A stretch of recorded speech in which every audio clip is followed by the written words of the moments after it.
I know I um like recorded some episodes of this and then put it out. And then I wasn't planning on coming back to this game. I really wasn't. But I mean, we have some downtime right now between now and the next NFL and NHL seasons and all that. So I figured, why not? Come back to Star Trek. It's going to be a fun one. Hey, what's going on, everybody? My name is Monday. Welcome back to the channel and welcome back to Star Trek Resurgence. I don't remember how to play this game, so this is what we're doing here. So we may have a chance to talk with Spock, it looks like from that thumbnail, but we will see. I don't remember what's going on with the story. I don't remember what's going on. So we will see. Approaching the rendezvous point outside of Helm, bring us out of warp. Dropping the impulse. Ionic interference surging, Captain. Whoops. Shield integrity holding. We can take it. We are at the correct coordinates to meet the shuttle. Commander Rydek, find us our diplomat, if you will. Aye, Captain. Let's reduce the noise. Filter out environmental signals. I can manually tune what's left for Federation signal types. I'm not playing with the stick.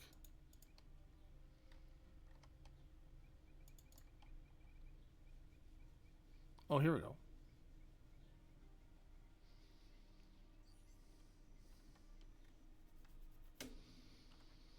Located the shuttle. Opening comms. On screen. Oh. Shuttle to Resolute. Shuttle to Resolute. Debris field. Lost maneuvering.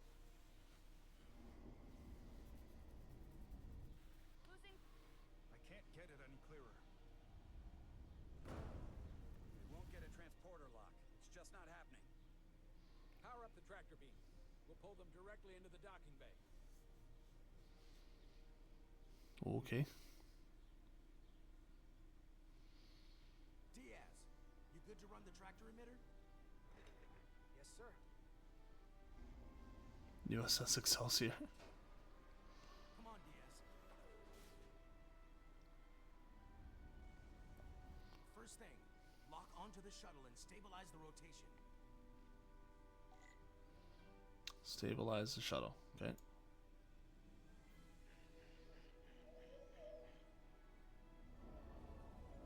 There we go. Watch a meteor. Yeah. We're pulling in debris. I'm on it.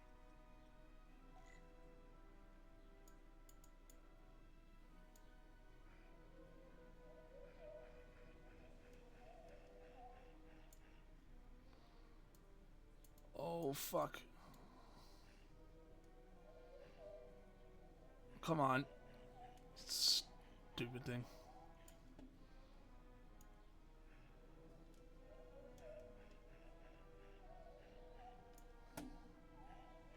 There we go.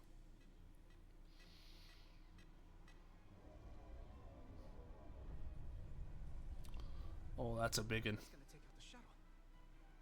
Here's the bridge. There's a large piece of debris headed for the shuttle. The tractor beam can't handle it. Can our shields take it? I believe so.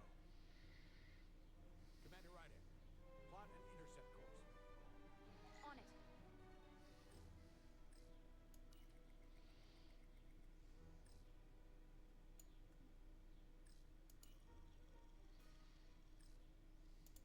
Intercept course plotted.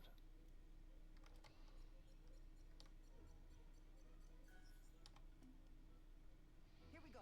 Maneuvering thrusters bearing 53 Mark 17. 200 meters on an intercept course. Maneuvering.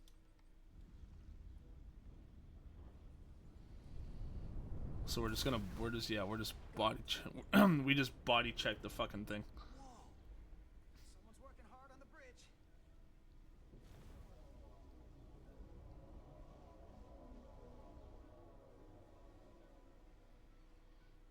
Refocus tractor beam.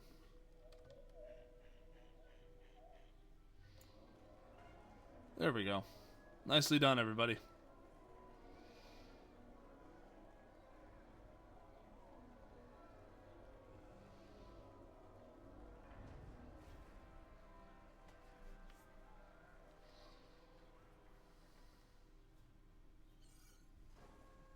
Got the shuttlecraft on board. Good job. We're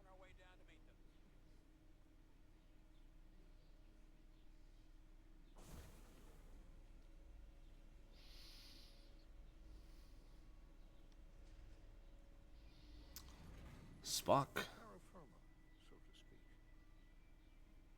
Ambassador Spock. Dang. Spocky boy.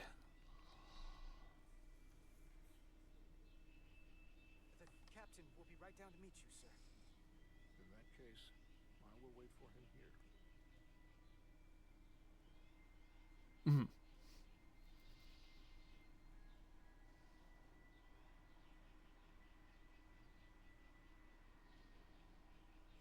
This is not awkward at all. Well, let me be the first to say, welcome to the Resolute, Ambassador. Thank you, Petty Officer. Carter? Carter Diaz. Sir. I am pleased to meet you, Petty Officer Carter Diaz. It appears I have you to thank for my safe arrival. Your assistance arrived not a moment too soon, if I may say so. You're very welcome, sir. I'm glad we could get you here in one piece. Indeed. We thought we were prepared. Hey, we have good relationship with Spock. But it is evident my craft was not sufficiently robust for such intense ionic activity. The storm has been pretty intense.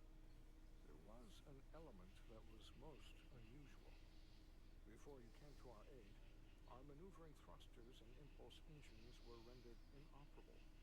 So we attempted a short traversal at warp speed, only to find that we could not achieve warp at all, even though our diagnostics... I like the voice actor that they have for this. It sounds very much like Leonard Nimoy. What do you make of that? Oh, I'm sorry, I wasn't. Say that warp speed is possible, but in practice, we find it is not. Well, this storm is one of the strangest phenomena we've ever encountered. It's disrupted other systems. Who knows what it might do to a warp drive? Yes, it would seem further investigation is called for. Take readings, run some additional... I was diagnostic definitely not checks. listening to what they were talking about. Get to the bottom of this. Quite logical, Petty Officer Diaz. Thank you. Ambassador Spock, Excuse me. I'm honored to have you aboard. I'd like to get right to it. We're already behind.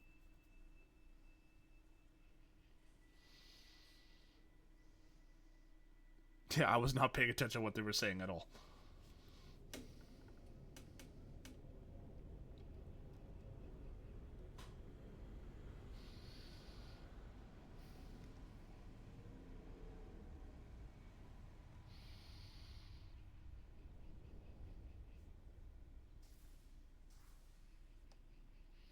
Ambassador Spock, my senior staff.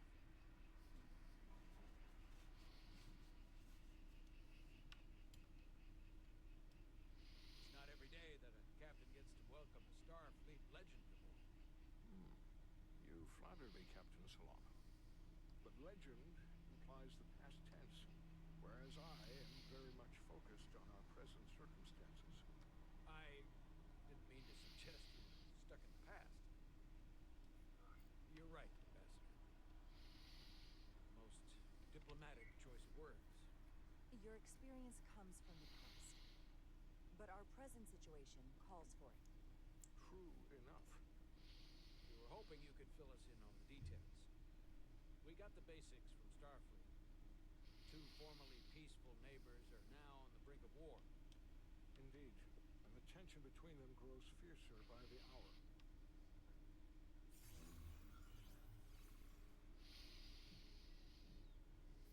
Olivia and Hotari. The Lydians are the more advanced species. They made first contact with the Hotari over a century ago. This is Tau, the Hotari moon. It is rich in dilithium, and for decades, the Hotari and the Illydians have shared a mining operation there. The Illydians provide the technological resources, while the Hotari have served as the labor force. The stability of that arrangement was the source of their peace, until recently. The Hotari have suddenly and forcefully seized control of the mining operations and expelled the Illydians from their system. That is the official story, as told by the Hotari when they requested Federation mediation. But the details remain scant. Communications between all parties have been limited by the ionic interference How is it the Hotari were able to turn the tables and take the minds against superior forces, especially after decades in this arrangement? Unclear. The answer to that question may be the key to a new, lasting peace, and one that I hope we can uncover during these negotiations. But it is unlikely the relatively primitive Hotari forces would stand a chance against the Elydian fleet if this escalates to open war. Left unchecked, this conflict will result in more bloodshed, which is what we are here to prevent. And the dilithium trade hangs in the balance. Clearly, the Hotari have been exploited in this relationship. Maybe we can persuade them peace is the more profitable alternative for everyone. They both profited from the mines. And for the Hotari, something is better than nothing. Peace is our objective after all. I don't know what I'm answering here. Call it profitable or mutually beneficial, but at the end of the day, the Hotari are still being Oh, we pissed off Solano. True peace is not merely the absence of war. And as such, this conflict will surely come again. Neither the Elydians or the Hotari are members of the Federation. So we can't make them do anything. There is an additional complicating factor I should mention. In the past, the Federation has relied on the Elydians as a source of dilithium. That certainly changes things. Federation sources its dilithium from a lot of places. Yeah, and this is one of them. So we've already played a part in this. Unfortunately, that is indeed the case, Commander Ryder. We're morally obligated to make this right. Hold on. Our only obligation is to negotiate the peaceful resolution of this conflict. Given the Federation's... Hey, we made good relations with Spock as well. Captain Solano and I must make every effort to appear neutral in these negotiations. What worries me is if this whole thing unravels and we're at the mercy of the storm at less than full strength. We can't let it come to that. Considering what the ion storm has done to our ship and the ambassador's shuttle, we have to assume the Elydian fleet has had problems with it as well. This recent surge in the energy disturbance temporarily levels the playing field. Commander Westbrook is correct. The energy anomalies around the Hotari systems have been noted in the past. But they have never been observed on the orders of magnitude we have seen in recent weeks. That may answer why the Hotari were able to strike back after so long. They finally had an opportunity and they took it. That would also explain the Elydians' restraint. And reason to learn as much about the energy anomaly as we can while we are here. We do not want to be caught at a disadvantage of our own. So I trust we understand our circumstances. We're operating on a strict timetable here. We're going to be leaving for the negotiations shortly. Commander Westbrook, I want you to leverage our systems to investigate the anomaly from here while we're gone. Aye, Captain. Thank you all. Dismissed. I want to speak to both of you privately. Oh, what Spock want? Ambassador Spock, I'd like to make a formal introduction. My first officer, Commander Jara Rydek. Commander, as you are aware, there are limits to what Captain Solano and I can do in our official capacity as representatives of the Federation. But someone in an unofficial capacity, your first officer, for example, would not be bound by those restrictions. Commander Ryder could ingratiate herself to certain parties behind the scenes, where they may be more candid in revealing information that could lead to a resolution. So we're a spy. Goes her own way. Maybe that helps in this case. It would be unconventional, but I'm not opposed to it. I'm honored to be included in the negotiation process. You're not just included, you are instrumental. Well, I hope Commander Rydek will have more luck finding out what really happened than we will through official diplomatic channels. The fate of the negotiations, the interests of the Federation, and the prospect for peace will very well depend on it.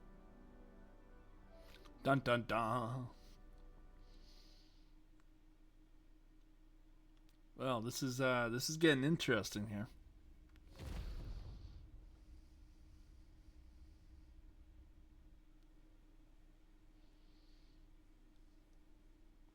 We're back with Diaz.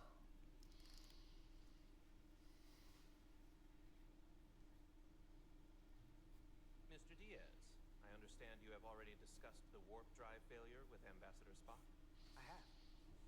It is imperative that the Ambassador's shuttle be flight ready. I need you both to ascertain the root cause of the system failures he encountered. I'm surprised, Commander. I thought you would have wanted to work on Ambassador Spock's shuttle yourself. I respect the Ambassador and his many accomplishments, but I do not derive any satisfaction from interacting with his shuttle as if it were somehow transubstantiated through its association with him. Especially when I have the entirety of this starship to concern myself with. I am not the chief engineer of this shuttle. Commander Chovan, is there anything you do enjoy? I take pleasure in the satisfaction of a job well done. I suggest you try it sometime. Make note of any abnormalities in your report. Carry on. Was that a joke? No, couldn't have been. No, we pissed off him. Chovan was the only person who didn't look at this and treat me like I was something to pity. Oof. Doc says I should get used to it. Doesn't mean I want to be reminded of it every minute of the day. I'm sorry I went first. Now that sounds like self-pity, and I'm even less interested in that. But Nilly... Okay. Let's just crack the shuttle open and see what we're dealing with.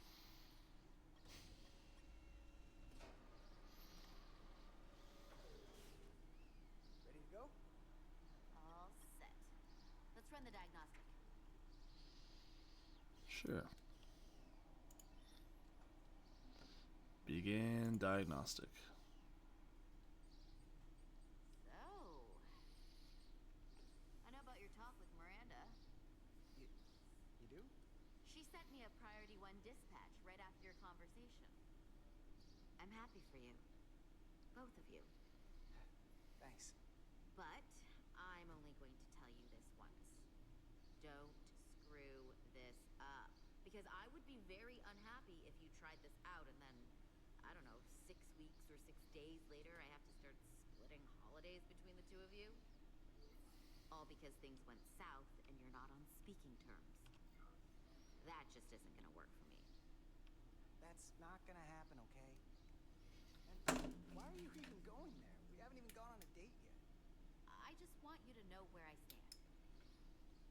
I like my friends and I like our group. I don't want to lose that. Is that thing done yet? Yeah, it's wrapping up. Let's see. The relays along the primary EPS are blown. The backup relays are all intact. An EPS overload from the warp drive could cause that. But how did the shuttle end up dead in the water? Or maybe the ship's data recorder can tell us something. Maybe. Data recorder. Oh, D. Here. They were only about 8 minutes from their plotted warp point. No faults, just those warnings. What are they? No idea. Warp field inversion. Field became inverted suddenly. I've seen this happen when the center warp coil cracks. A cracked warp coil throws a fault code. Still, we should take a look.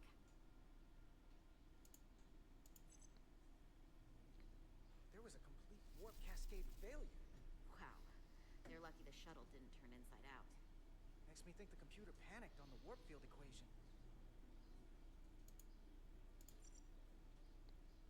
Subspace variance out of tolerance. What does that mean? It means the main navigation array lost sight of space somehow. Will the array going offline cause that? Yes, but it should have also thrown a fault code. Any one of these failures should have thrown a fault. If it was caused by a system failure. None of this caused the relays to blow. Roll forward to when that happened. Yes, ma'am.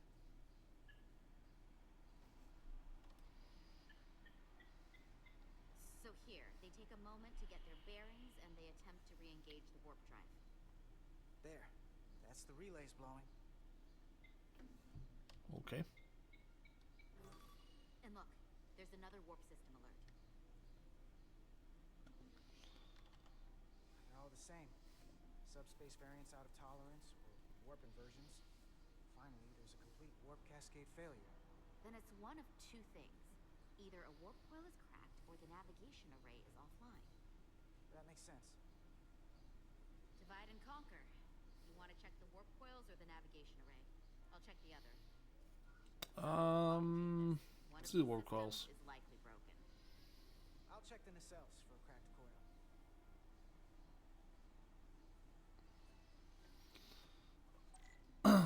Your tricorder can record and analyze data. Looking through will reveal the unseen. Use 2 to equip your holster. Oh, shit.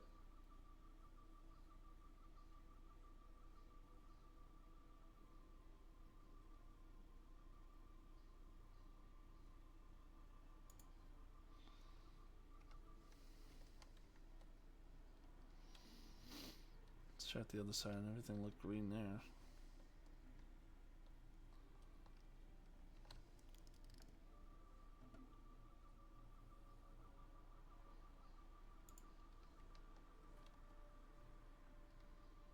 There's nothing in this warp coil.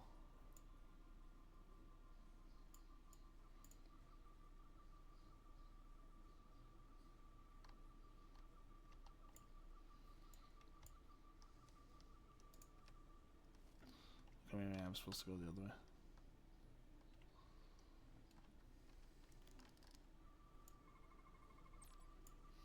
Some objects will activate deep scan. You can use deep scan using Q and E to switch between the different scan modes to search for glowing objects.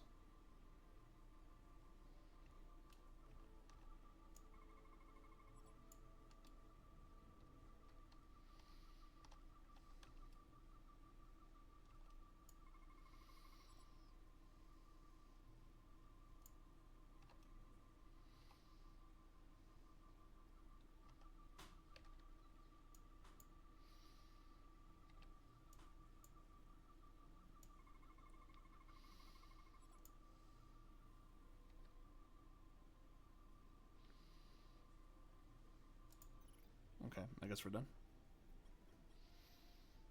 I checked every coil on the port nacelle for imbalances.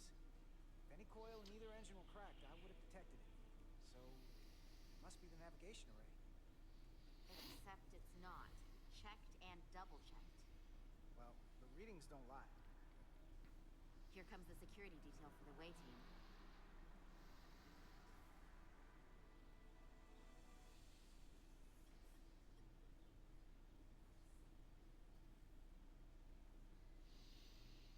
Hey, I'm not here. we're escorting the negotiating team to the surface as soon as they come down from the bridge. I don't want to interrupt some important work. I was just hoping to see you before I go. The captain and the others will be here any minute now. Should be an interesting ride down to the surface. Come on, I'm never too busy to make time for you. That's not true. No. But I am glad you came by. No, that's more accurate. I gotta be precise with you, huh? Hey, Maris. Aren't these those button pushers you're always hanging out with? And you're the phaser jockeys we always beat in Parisi squares, right? All aboard for Hotari. That another one of the captain's railroad things? Gotta be. I just usually zone out by the time he gets to the whole steam engines were the warp drives of their day part. Catch y'all later. You don't want to miss your train. I forgot the captain has an affinity for trains. I do have to go.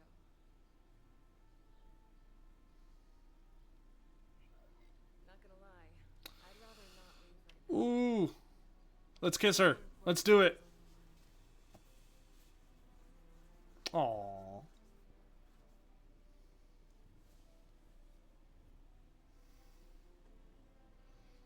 That was nice. Yeah, it was. Save some of that for when I get Success. Be seeing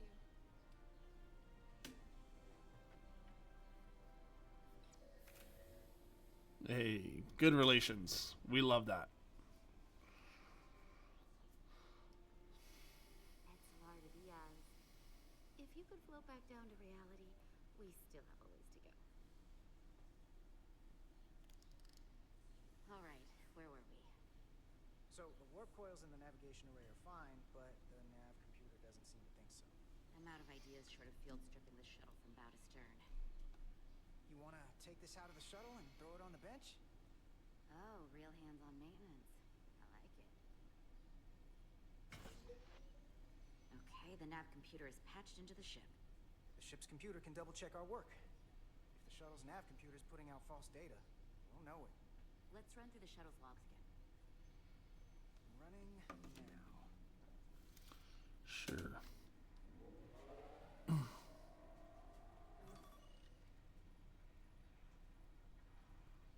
Same. Warp field inversion and a cascade failure. However, the Resolute computer doesn't show the same subspace variance. We're in the same conditions that the shuttle was in when it failed. Why wouldn't the ship's computer get a matching result? What if the subspace variance was a momentary occurrence? That's a possibility, and it would explain why the simulation under our current sensor readings failed to reproduce the issue. But a subspace anomaly strong enough to cause a warp field collapse would leave graviton ripples for days. Let's run with the momentary subspace variance theory for now. Roll forward to the shuttle's attempt to re-engage the warp drive. We need the conditions of space around the shuttle at the moment of warp failure. Resuming simulation.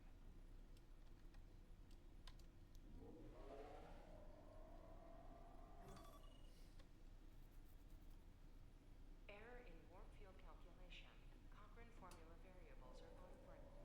That right there. Take the shuttle sensor data from that moment. Computer, why did the warp field calculation fail? Warp field pressure return non-orthogonal. Results are undefined. That doesn't help. Wait, what if we use a different ship? The Resolute into the simulation instead of the shuttle. Yeah, it should work just fine. Unless...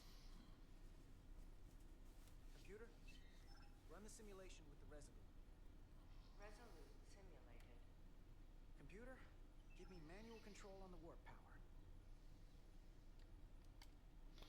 Static field intensity for 1.1. 1.2. 1.3. Warp pressure is destabilizing. Error in warp field calculation. The warp drive has experienced a system-wide cascade failure. Warp field collapsed. Subspace variance is out of tolerance. Cochrane formula results are undefined. Bingo. What-o? The same moment when the shuttle failed to warp, so did the ship. Whatever happened to the shuttle just happened to us. The Resolute will not sustain warp. We can't leave Hotari space. Dun dun dun.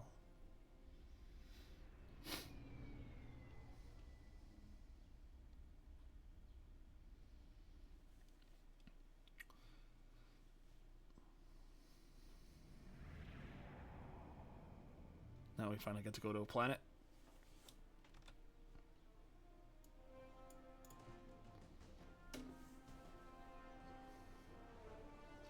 I just realized the volume might have been too low, and if it was, I'm sorry.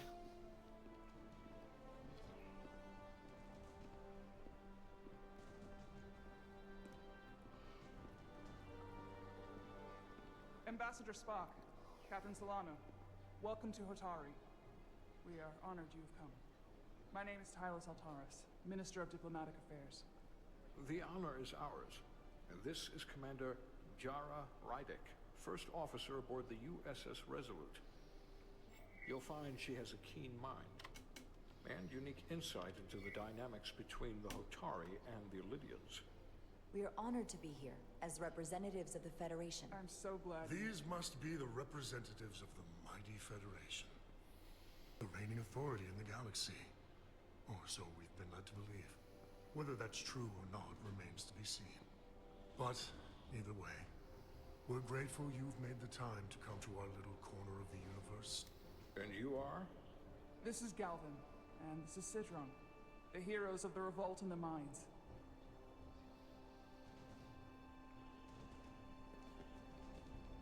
Oh boy.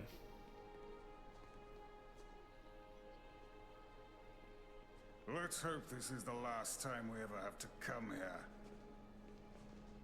If you'll excuse me.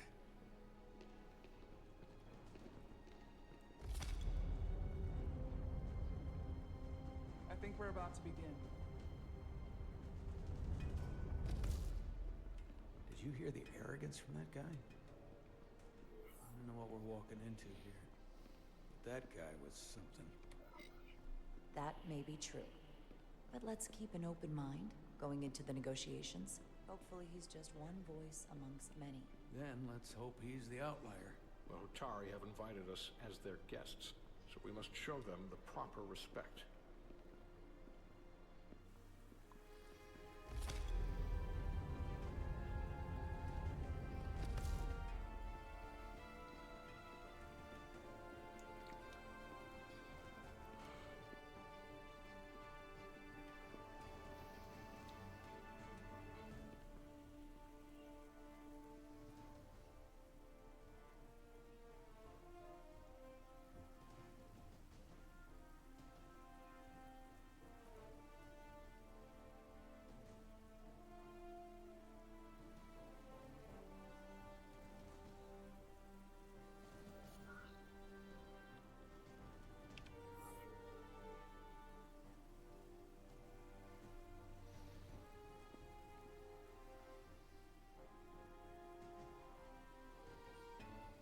Ambassador Spock, welcome to Hotari Prime. The honor is mine, Your Majesty. That the Federation would send one of their most respected representatives is not only an honor to the Hotari people and their queen, but a recognition of our stature and importance. Let's get on with it, shall we? With all due respect to the Federation and their ambassador, they have no authority here. We are not members of their alliance. We are not subject to their rule, nor yours. We demand the immediate return of all mining operations to Elydian control, as it has been for centuries and will be for centuries more. That has always been our understanding. That understanding has changed. Then you invite war. And if you cannot remain silent, you will be silenced. But his point is well taken. What is the Federation's interest in this matter? Perhaps you would have us trade one oppressor for another? The Federation remains neutral. Our only interest is the peaceful resolution of this conflict. We are here at your request, Your Majesty. For now. I'm trying to keep an open mind here, but it's not easy. I thought they wanted us here. Was there something you wanted to say, Captain? Oh, no. My apologies. And what about the Kobliad? She's not part She of... can speak for herself, can't she? Then let her.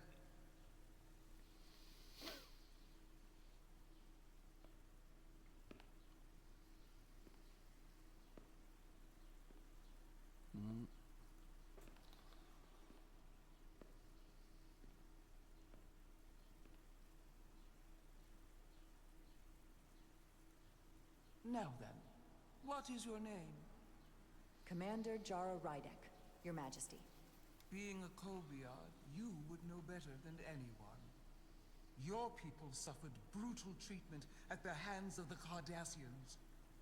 Their injustice towards the Kobliad is as unimaginable as it is unforgivable. Not unlike how we have been treated by the Elydians.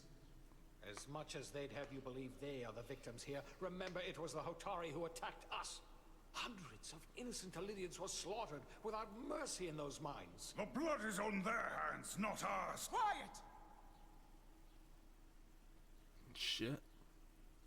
If after all the Kobliad suffered, you finally had the chance to right that wrong, to get out from under their control, would you take it?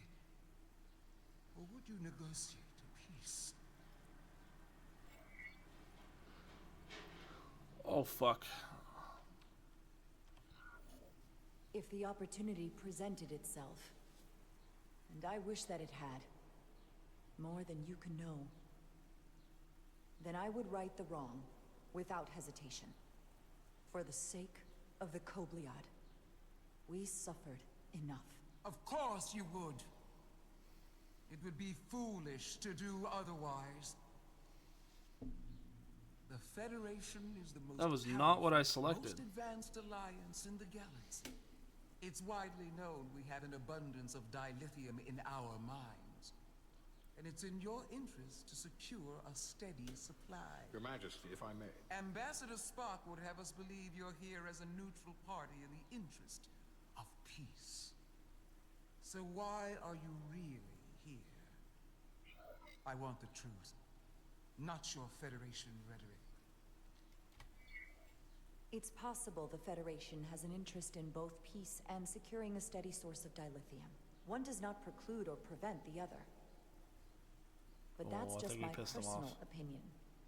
Given the Federation has done business with the Illidians for decades, I would agree. It's entirely possible, if not highly likely. What they haven't said... Oh shit, I pissed them off. ...is a simple truth. The dilithium trade would not and will no longer exist without Illidian involvement. We created it for the benefit of everyone, especially the Hotari. We've given them warp technology. We've let them share in the profits. We've made their lives infinitely better than before dilithium was discovered. All of that goes away if the Federation turns a blind eye to their treachery. That is enough of your lies! The Hotari are quite capable of running the mines. We've done so for centuries. So tell me, who deserves control of the dilithium trade and the mines on Tau? Oh, fuck. Who should the Federation recognize? The Hotari or the Illidians? It can only be one or the other, not both. Oh shit, I don't know, Hotari. If I have to choose only one, then it would have to be the Hotari. Well said. How could the just and wise Federation make any other choice? This is an outrage. The Federation has lost all credibility. The mines are ours. Lydia will not be deterred. We will take back our mines by any means necessary. Then you will see more blood spilled. I am more than willing to address your concerns, Your Majesty. Yours as well, Representative. But I suggest we could have a more productive conversation with a smaller group. Perhaps only the most essential representatives.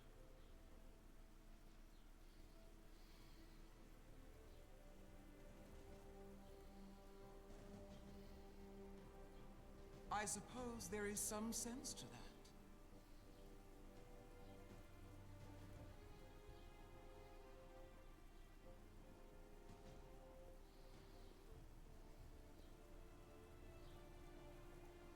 I hope we meet again, Jara Ryan.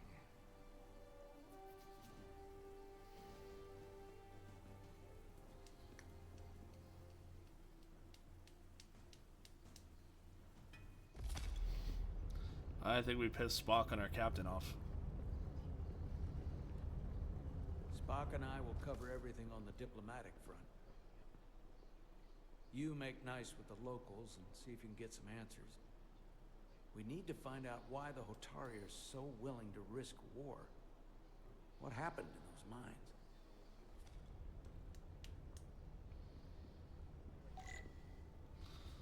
Speak with the members of each faction. Sure, gladly will.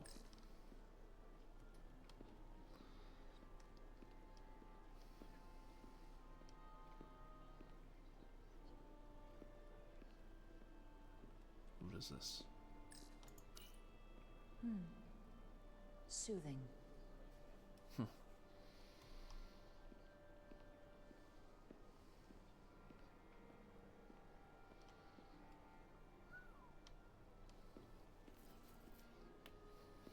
Let's go talk with this guy.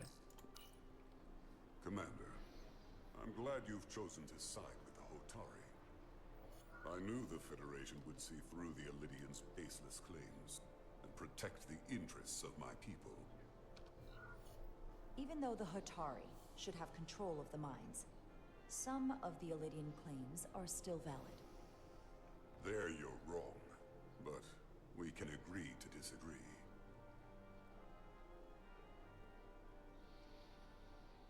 I assume you were there the day the mines were seized from the Elidians. Not seized.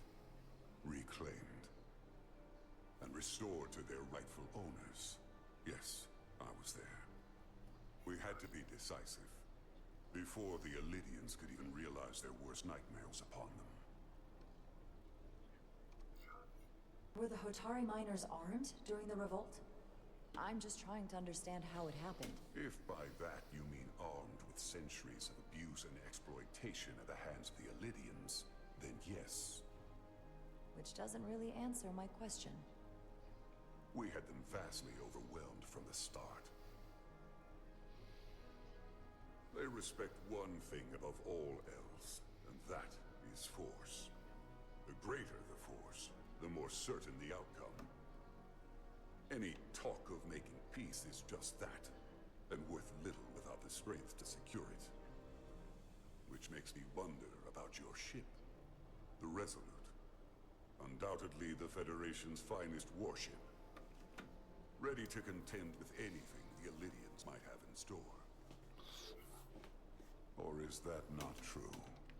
Maybe I've misjudged it.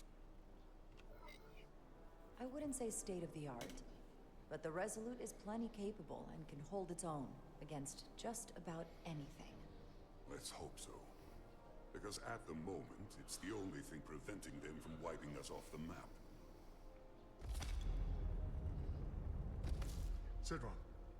A pleasure meeting you, Commander. I'm sure we'll cross paths again.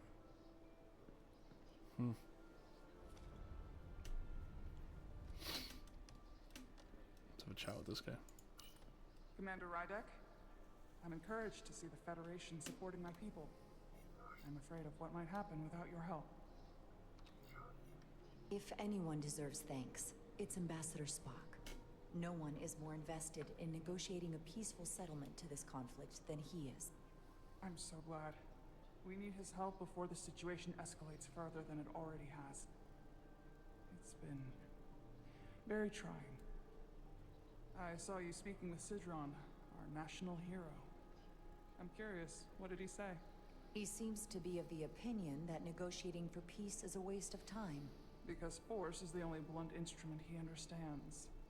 He's a miner, not a diplomat. For the first time in our history, the Hotari have the upper hand. We see ourselves as strong instead of downtrodden. New voices have risen up. Old voices shouted down. Galvin and Sidron have become national heroes.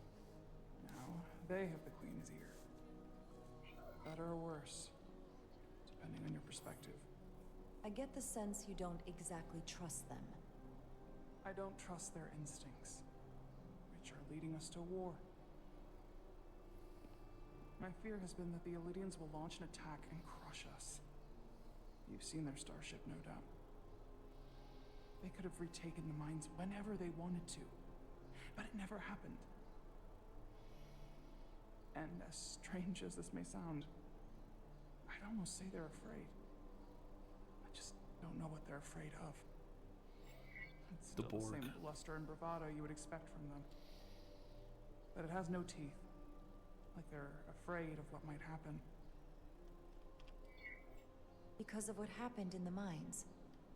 Is it Galvin they're afraid of? It's entirely possible. But I don't know for sure.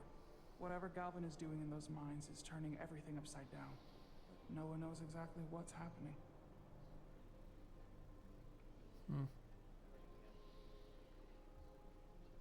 Since the day of the revolt, Galvin has seized control of the mines and restricted all access. No one's allowed without his personal authorization. And they've taken over a section of the palace with just as much secrecy and security.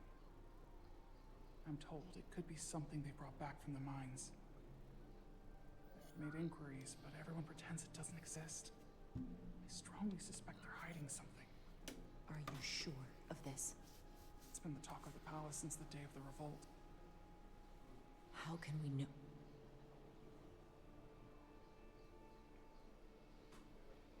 I'd better see what's happening. Do you think you can find out what they're hiding? I need to see proof of something before I can make my case to the Federation. I can try, but even if I found it, I might not know what to make of it. Take this. You can use it to capture whatever you find, and then send it to me.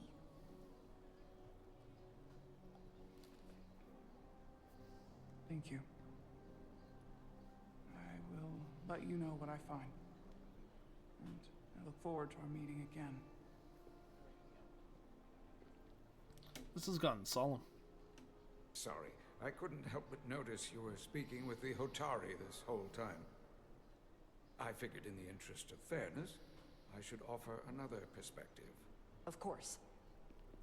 I'm probably not telling you anything you don't already know, but these negotiations rely on the Federation's neutrality, as does any hope you might have for a supply of dilithium in the future.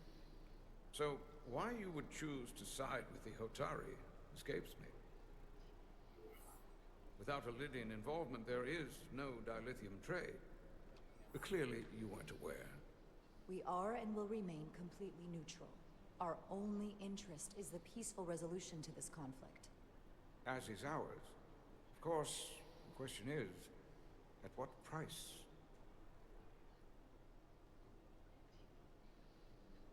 Major Salit Arminta, Special Attaché, Lydian Armed Forces. Pleasure to meet you, Commander. I have my issues with the Hotari, but I have to give them some credit. They know how to seize an opportunity. Inciting an uprising the same day as a massive, once-in-a-lifetime ion storm. Our assumption was that this storm was just an anomaly. Yes, a very convenient anomaly. At least that was what we were told. Of course, I wasn't there. But who am I to say otherwise? You sound skeptical. Well, the official story is that it was the storm that enabled the revolt. How else do a bunch of unarmed, unorganized miners seize control of an entire moon, much less thousands of mines? But I've talked to people who were there. They tell a different story. They say they're lucky to have escaped with their lives. That it was more than just the storm. That somehow the miners were able to harness the energy from the storm. I know it sounds crazy. I'm not even sure I believe it myself. But that's what they said. You said the Hotari were primitive. Well, they are. Except for the part about weaponizing ion storms. If you'll excuse me, Commander Ryder.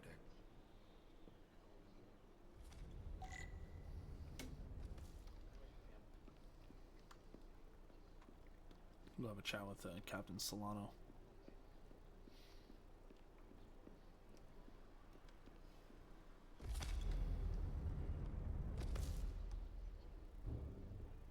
Well, that was a disaster. What happened? The Hotari refused to concede anything, so the Illydians stormed out. The Hotari did not invite us here as peacekeepers. I hope your efforts were more fruitful than ours.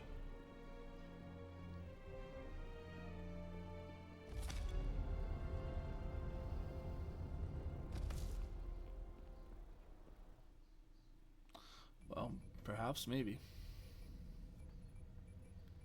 Gravitational harmonics failing to resolve. Warp bubble stability degrading. Increase output to maximum. Increasing warp output to maximum. It's happening again.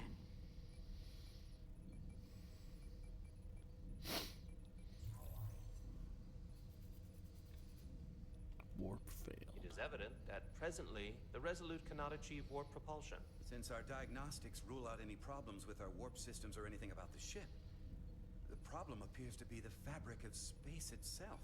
Space itself? You're saying something about this region of space prevents warp travel? Prevents it, or can't sustain it. However improbable, that appears to be the case. The storm didn't stop us from leaving space dock and traveling here. But could it still be causing this interference with warp travel? We must follow sound investigatory principles. Do not let an assumed conclusion drive your analysis. Sometimes we need a little inspired thinking, Mr. Chovak. Captain Solano is on his way back from the negotiations, and I want to have some answers for him when he gets here. Indeed. Given the facts at hand, we may be able to deploy subspace probes around the ship to construct a clear picture of the phenomenon.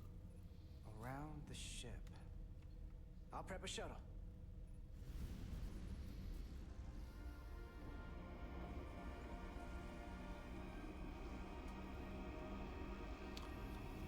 All right, we're gonna do this, and then I'm gonna call it, I think.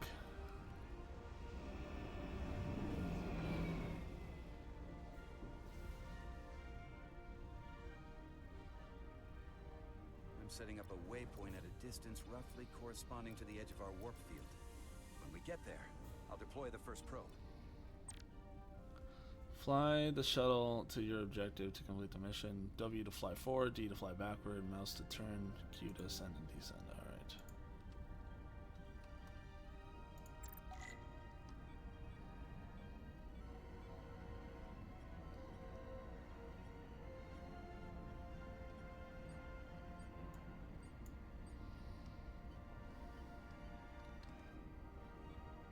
Commander Westbrook, the Resolute systems are calibrated to receive the probe's readings. We are standing by to reproduce the warp field collapse after the first probe is deployed. Thank you, Mr. Chovak. We'll be in position shortly.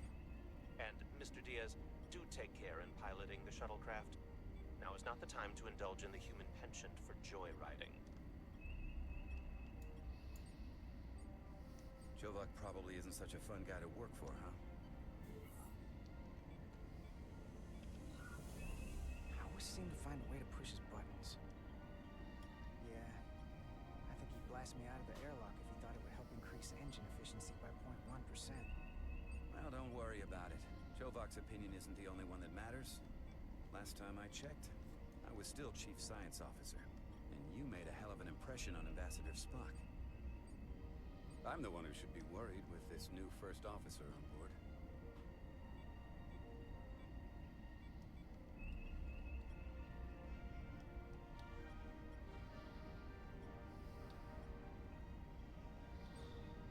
It's kind of neat that we're flying this.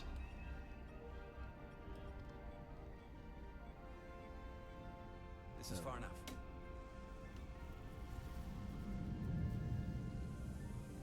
Transporting the first probe into position.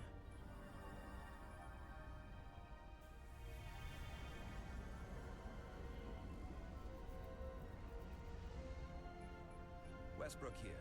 The first probe is deployed. Understood. We are reading it. We are about to replay the simulation.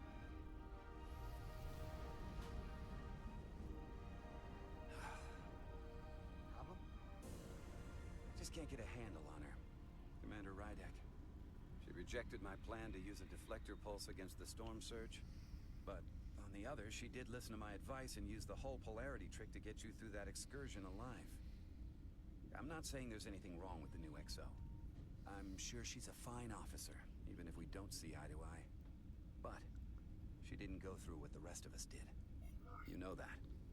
And it's hard to figure out why she'd be the one Solano chose instead of, well, one of us. I've heard some good things. You should at least give her a chance. I'll take that under advisement. Test is running. Warp field collapse in 3, 2, 1, mark. Ooh. Whoa.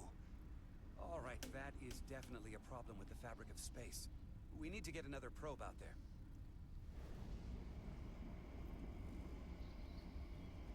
With 2 points of data, the Resolute and the probe, we've managed to get an interference pattern. I'm setting a waypoint to a particularly strong area of interference. We'll deploy the second probe there.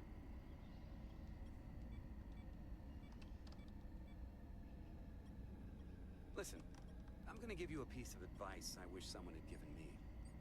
Make sure you're never just one thing. The Don't get so focused on what's in front of your face that you lose sight of the big picture. Before Rydex showed up, the captain pulled me into his ready room and told me he didn't think I had the people skills to be first officer. What a load of crap. I mean, if he'd said that about Chovak, sure. Well, if you're asking, I think you're a people person. After all, here we are. Me, an enlisted officer. You, one of the senior staff. Talking like old buddies. I should send Solano to talk to you. Bring him on. I'm sure you can handle him. You've got potential. You're a capable engineer. You're good in the field. Keep up the good work. Who knows? A solid jack of all departments like you could be Commander-in-Chief of Starfleet one day.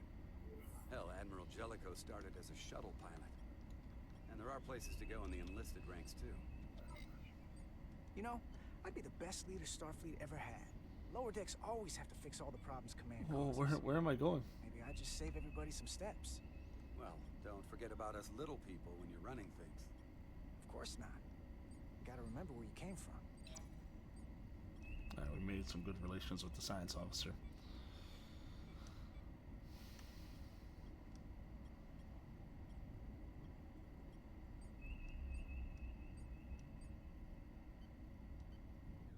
Here, this is close enough. Stop the engines. Deploying the probe. Westbrook to Commander Chovak. We're ready for another sampling of data.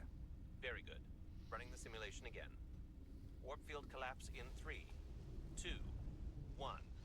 On. Ooh. There it is again. I saw it. It seems to be directional. Well, what about the scans? Anything?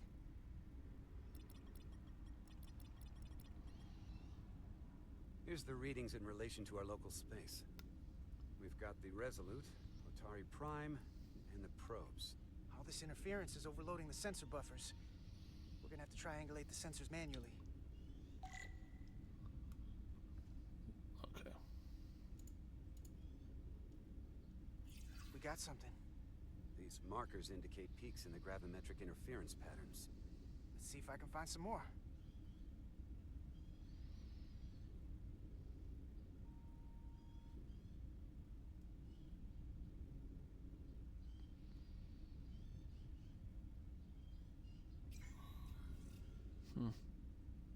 Hold up. This is coming from the moon. A beam that blocks warp travel. Aimed right at us. Someone is doing this intentionally. I don't know how they're doing it. This is like nothing I've ever seen. Why would they be doing this? We came here to help these people. And now we're getting hit by some warp-killing weapon? Now, look here. It's current readings of the ion storm. These concentrations. They line up with the interference pattern. The storm and this beam, they're coming from the same place. Carter, whatever petty local conflict brought us here, it's just a small part of something much bigger. Damn!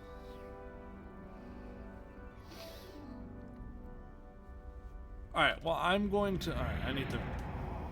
Presently, we don't have an explanation for how they're doing this. One thing is clear. I can't pause it, so I'm just going to let this play and then I'm going to call it. Thank you, Mr. Westbrook. I want a full briefing when I'm back on board. Solano out. A targeted weapon that inhibits warp travel. Coming from the moon Tau. That would explain the difficulties my shuttle encountered. More importantly, the tenor of the Hotari during the negotiations. And here I thought the Elydians would be the problem. Coming to peace talks in a warship. This wasn't supposed to be so complicated. We're right to be worried. If they're There we go. That's what I need. Alright, so I'm going to leave it there. So thank you guys so much for watching. If you guys enjoyed the video, make sure you guys give it a thumbs up. And if you're new to the channel, hit that subscribe button for more content. I'll see you guys on the next one. Peace.